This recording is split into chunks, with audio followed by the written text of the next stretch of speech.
नमस्कार। आज हम बात करने वाले हैं भारत के सबसे ज्यादा आबादी वाले राज्य उत्तर प्रदेश के बारे में। लेकिन ये सिर्फ एक राज्य की कहानी नहीं है, ये है उसके नाम की कहानी।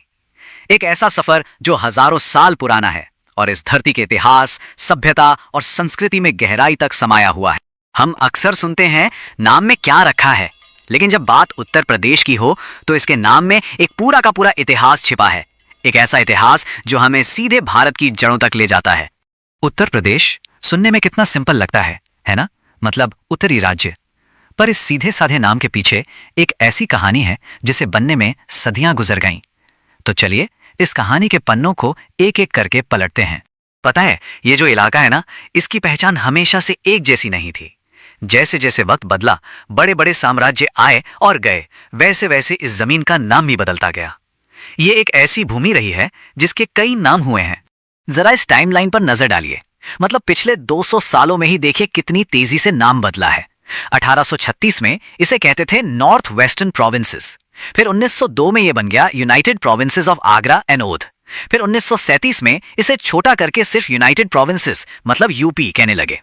और फिर जाकर 1950 में इसे वो नाम मिला जिससे आज हम सब इसे जानते हैं, उत्तर प्रदेश।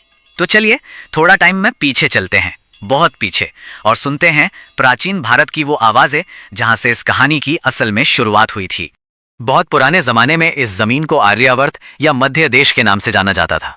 ये समझिए कि यह वैदिक कल्चर का, हमारी सभ्यता का एक तरह से सेंटर पॉइंट था, बिल्कुल दिल की तरह।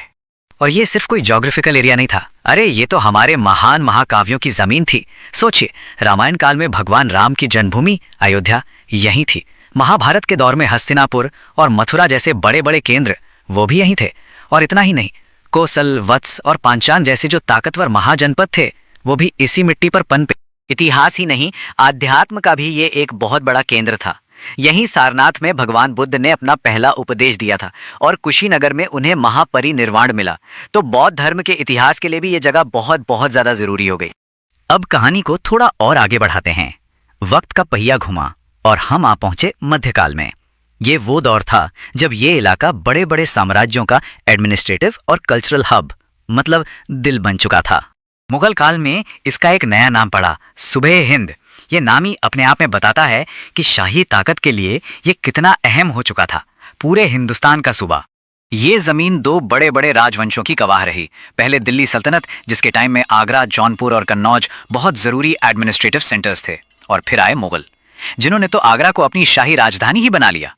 बाबर, अकबर, शाहजहां, इन सब के लिए आगरा ही सत्ता का केंद्र था। और ये वो दौर था जब कल्चर अपने पीक पर था। मुगल साम्राज्य का ये कल्चरल सेंटर बन गया। और इसी का सबसे बड़ा सबूत है आगरा में बना शानदार ताजमहल, जिसे शाहजहां ने बनवाया था। आज भी दुनिया में भारत की पहचान है ये। लेकिन अब कहानी में एक बहुत बड़ा ट्विस्ट आता है। एंट्री होती है अंग्रेजों की, और उनके आने से सिर्फ शासन नहीं बदला, बल्कि इस जगह की पहचान और इसका नाम दोनों बदल गए। तो देखिए, मुगल राज में जिसे सूबा हिंद कहते थे, ब्रिटिश राज में वो एक प्रोविंस बन गया। और 1836 में इसका नाम रखा गया नॉर्थ वेस्टर्न प्रोविंसेस। ये सिर्फ नाम का बदलना नहीं था, ये पावर के शिफ्ट होने का एक बहुत बड़ा सिंबल था। और फिर यही वो जमीन थी जो 1857 की क्रांति का एपिसेंटर बनी। बगावत की पहली चिंगारी मेरठ से उठी और फिर ये आग फैली।